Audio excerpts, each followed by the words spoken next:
Bon, ben, bienvenue à tous et toutes, tous. Bon, ici c'est mon cabinet, voilà, pour ceux qui ne connaissent pas. Voilà. Donc on est parti ensemble pour faire une grande aventure, au moins pendant une petite année jusqu'au mois de juin. Et voilà, donc je vais déjà vous présenter les trois assistants qui sont là. Si on est plus nombreux, je prendrai un autre assistant, mais pour l'instant, on est très inscrits. Peut-être qu'il y aura 14, voire 15, d'ici jusqu'à 15, ça va. Et puis après, je prendrai un autre assistant s'il y a, s'il y a trop de monde. Alors, vous avez beaucoup de chance parce que vous avez des assistants de qualité, vraiment. Les trois qui sont là sont venus plusieurs fois en Mongolie. Ils ont fait la formation avec moi et donc ils ont fait les 4 cycles. Hein. Vous savez qu'il y a 4 cycles dans la formation qu'on va peut-être détailler après si vous le souhaitez. Et les 3 qui sont ici ont fait la formation avec moi et quand ils sont allés en Mongolie ont été reconnus par les chamans mongols. Donc c'est pas rien, c'est une belle opportunité. En plus, en ce qui concerne Isabelle et Vincent, ça fait la 2e fois qu'ils sont assistants sur la formation. Tout ça dans l'objectif d'un jour de faire eux-mêmes une formation. Voilà. Et puis Morgane, oui, donc Isabelle, Vincent, Morgane. Alors Morgane, c'est la première fois qu'elle est assistante, mais elle a un truc en plus. C'est que dans sa lignée de ses parents, son papa est chaman dans la tradition Hmong du Laos, hein, c'est ça? Oui. Voilà. Donc des gens intéressants et qui sont compétents. Donc il n'y a pas de problème, j'ai pas de problème de légitimité par rapport à eux, donc ça je peux leur faire totalement confiance. Vous voulez rajouter quelque chose sur votre présentation? Non, c'était très clair, je crois. Moi, j'ai été clair, bon, c'est bien. Donc, est-ce que vous voulez que je me présente, moi? Un petit peu. Moi, en fait, j'ai commencé assez tôt, je crois que c'était à 35 ans, j'ai commencé à faire une thérapie personnelle parce que je sentais que j'avais des difficultés, notamment avec mes enfants qui étaient tout petits à l'époque. Donc ça a duré un certain moment. Et puis je me suis un peu passionné par la psychothérapie, donc j'ai fait des formations en psychothérapie que j'utilise toujours des fois un peu. Donc j'ai fait de la psychothérapie corporelle. Pour ceux qui connaissent, j'ai fait du rebirthing, renaissance en français. J'ai fait de l'analyse reichienne, la végétothérapie caractéro-analytique de William Reich. C'est quelque chose de très puissant. Voilà, et puis en faisant ce travail corporel, je me suis aperçu que il y avait de l'énergie qui circulait dans ce corps. Parce que moi, je ne connaissais rien au départ. Hein. Et là, j'ai voulu m'intéresser à l'énergie, donc j'ai fait 4 ans de médecine chinoise. J'ai fait les 3 niveaux Reiki, je suis maître Reiki, puis d'autres choses énergétiques. Et puis, après, je me suis rendu compte, ou je ne sais pas, où les esprits m'ont fait rendre compte que cette énergie qui circulait, peut-être que c'était lié à autre chose que l'énergie, elle existe. C'est même très, scientifique. Hein. Les scientifiques disent qu'on n'est que énergie, on est toute énergie. Mais qu'est-ce qui l'a fait bouger? Voilà. Donc ça peut être en imposant nos mains, mais ça peut être aussi les esprits qui la font bouger. Vous verrez, quand on va travailler en formation, dès qu'on appelle les esprits, l'énergie de la pièce change. Donc ça c'est voilà, ça veut dire que les esprits sont là. Voilà.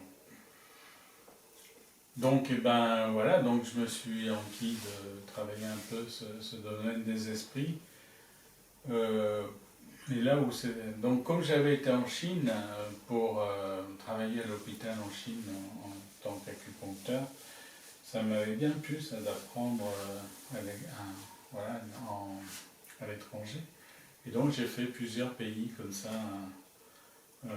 l'Amérique du Nord, l'Amérique du Sud, l'Asie, tous ces pays. De toute façon, le chamanisme existe dans toutes les parties du monde, hein, donc il n'y a pas besoin de... Voilà. Et ce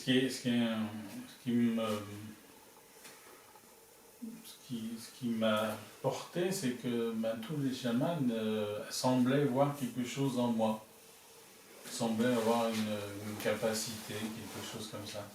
Donc, bon, ouais, ok. Et c'est en allant en Mongolie que là, tout s'est ouvert. Bon, là, c'est 10 ans que je vous raconte, hein, en 5 minutes. Et là, tout s'est ouvert, parce que la première cérémonie, voilà, je suis rentré en transe. On essaiera d'expliquer un peu ce qu'est la transe après. Et voilà, donc le chaman était très surpris. Je ne pensais pas que les Occidentaux pouvaient atteindre cette chose-là. Et du coup, bon voilà, il a fallu qu'on confirme ça, notamment avec le rituel de l'os de mouton, comment ça s'appelle, l'omoplate de mouton. Voilà, donc bon, je raconte ça dans mon livre. Hein. Donc ça a été confirmé, j'ai été initié, je suis retourné 2 ans pour être initié. Et puis ça ne s'est jamais arrêté, ça fait 10 ans qu'on va en Mongolie tous les ans. Et maintenant j'emmène uniquement des élèves que j'ai formés. Ça c'est une demande de la chamane avec laquelle je travaille en Mongolie, qui veut absolument que des gens que j'ai formés pour pouvoir aller plus loin, pour aller plus haut avec eux et voilà. Voilà, ça va comme présentation. Et du coup, je me suis mis à faire des formations. J'avoue qu'au début, mon initiateur m'avait autorisé à faire des cérémonies. Donc on expliquera aussi ce que c'est que la cérémonie. Et du coup, j'ai fait des cérémonies et il s'est trouvé qu'il y a aussi des gens qui rentraient en transe dans mes cérémonies. Et à un moment donné, j'ai dû faire entrer un esprit à l'intérieur de la personne. Du coup, c'est comme ça que j'ai dû commencer à faire des formations. Moi, il y a 10 ans de ça. Donc au début, c'était pas comme maintenant, hein, c'était beaucoup plus cool. Maintenant, on est dans une formation où, je ne sais pas ce que vous en direz, mais où je crois que les chamans mongols nous prennent au sérieux. Et ça, je vous garantis que c'est un gros challenge, parce qu'eux, ils sont rigoureux, ils sont puissants, et voilà, peut-être un jour vous connaîtrez, mais c'est un chaman mongol, ça rigole pas. Hein. Donc je pense qu'ils pensent qu'on fait du travail sérieux et ils sont d'accord pour nous aider. Voilà. J'aime bien y aller avec des élèves parce qu'ils me valident. Ils me valident si j'ai bien travaillé, si j'ai pas bien travaillé, ce qui est réussi, ce qui est moins bien réussi.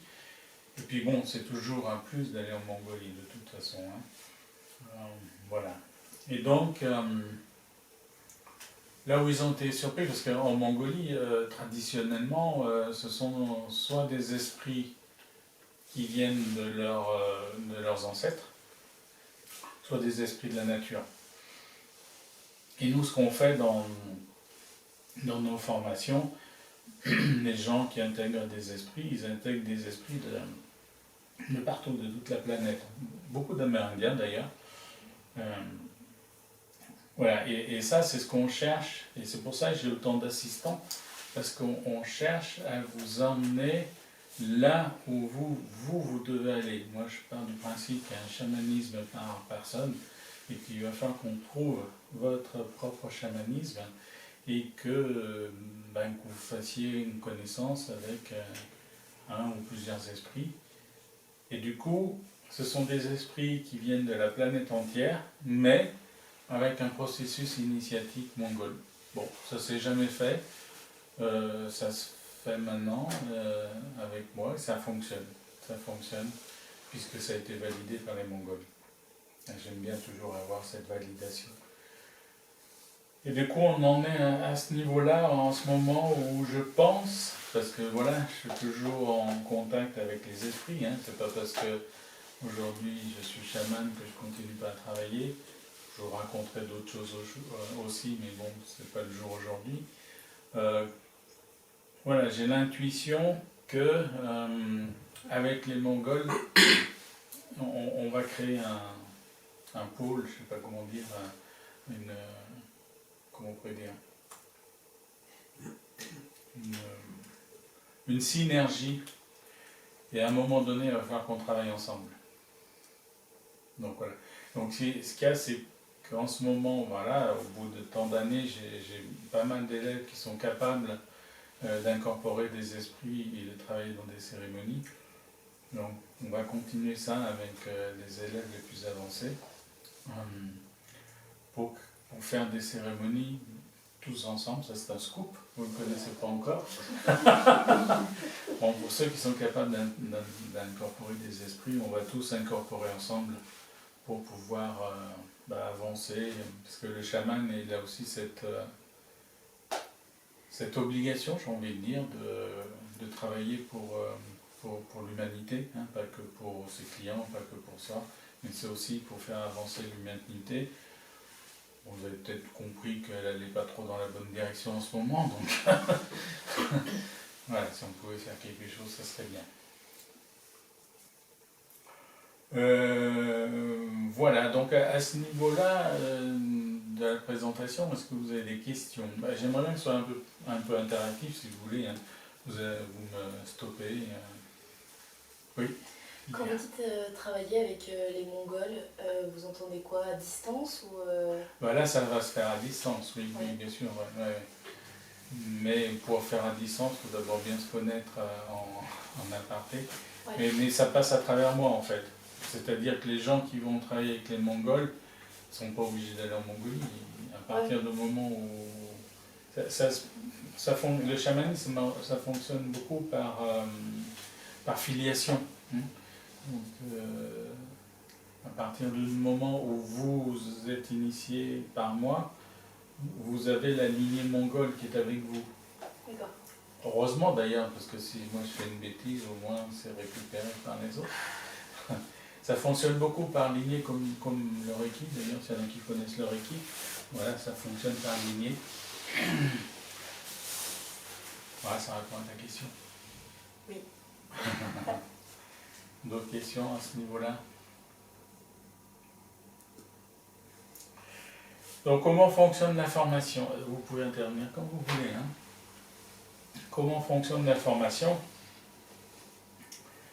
Eh bien, on fait un peu à l'inverse des Mongols, c'est-à-dire que, bon, j'ai beaucoup parlé du chamanisme mongol, parce que, bon, voilà, mais je connais d'autres chamanismes, et pendant la formation, vous aurez une façon de travailler, d'autres façons de travailler que les Mongols.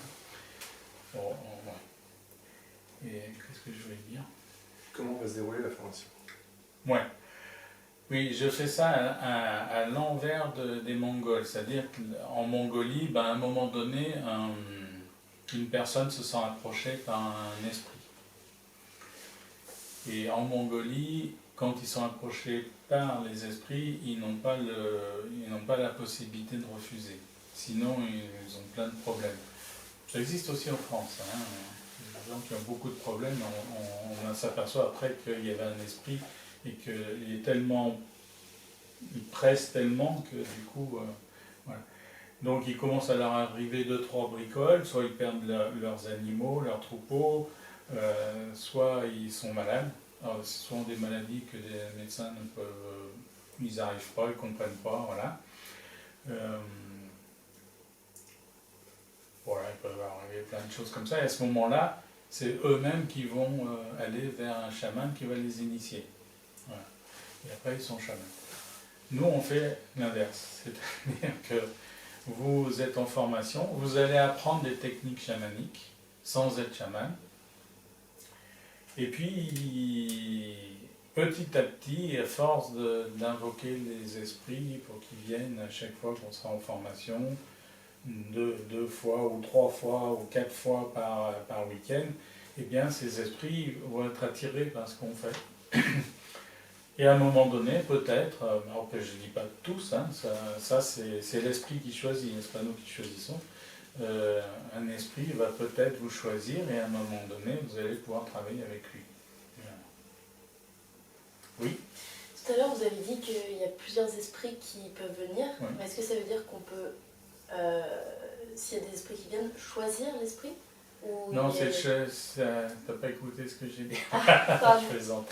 C'est l'esprit qui choisit la personne avec Ouais. qui il veut travailler. Voilà. Après, ça n'empêche pas d'en avoir plusieurs, Ouais. mais au début, on ne travaille qu'un seul, parce que c'est déjà beaucoup. Hein. Parce que, après, c'est bien beau d'avoir un esprit, mais après, il faut... comment dire ? Il faut que c'est comme un ami qui vient avec vous, et il faut apprendre à être avec lui. C'est pas que travailler, c'est aussi à être et faire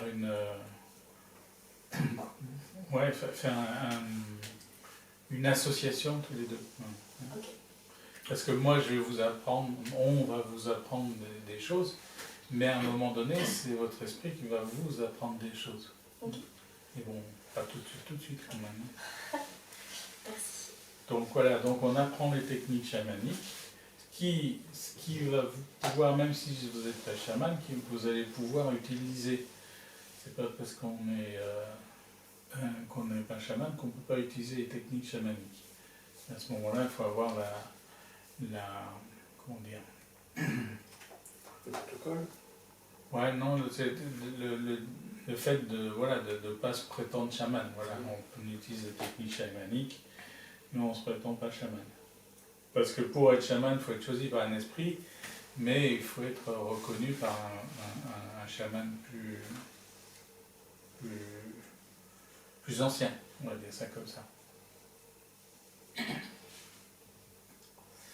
Et en plus, dans ce travail-là, à un moment donné, mais bon, ça c'est plutôt le 3e cycle, vous serez relié à une lignée, qui est la lignée d'Arat, qui est une lignée du nord de la Mongolie, qui, bon, vous savez que la Mongolie a été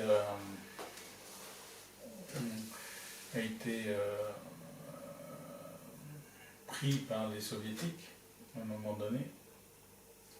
Les soviétiques ont fait des massacres, à la fois sur les bouddhistes et à la fois sur les chamans.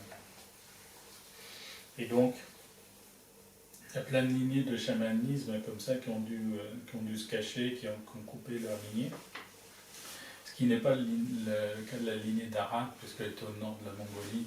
Ils arrivaient toujours à faire des cérémonies sans être vus par les soviétiques. Et ils ont continué comme ça à travailler leur art. Jusqu'au jour où les soviétiques sont partis avec la perestroïka en 90-11, voilà. Et là, c'est tout reparti comme avant. Bon, enfin, il a fait un peu de temps quand même, mais voilà, donc vous serez affilié à cette lignée-là, puisque moi j'y suis, donc forcément, voilà. À ce niveau-là, est-ce que vous avez des questions? Est-ce que vous avez des choses à dire? Non, ça veut dire que je suis très clair. Donc vous avez vu, il y a 2 cycles principaux, hein, ce qu'on va faire entre janvier et juin. 1er et 2e cycle, bon, ça... J'appelais ça 1er et 2e cycle, parce que dans le 1er cycle, on est plus dans... Vous allez voir, on va plus apprendre à travailler avec les esprits, sur soi, tout ça. 2e cycle, on apprend vraiment les techniques chamaniques. Après, il y a le 3e cycle qui se passe une année après. Mais déjà, avec les 2 premiers cycles, vous avez quelque chose de bien. Hein.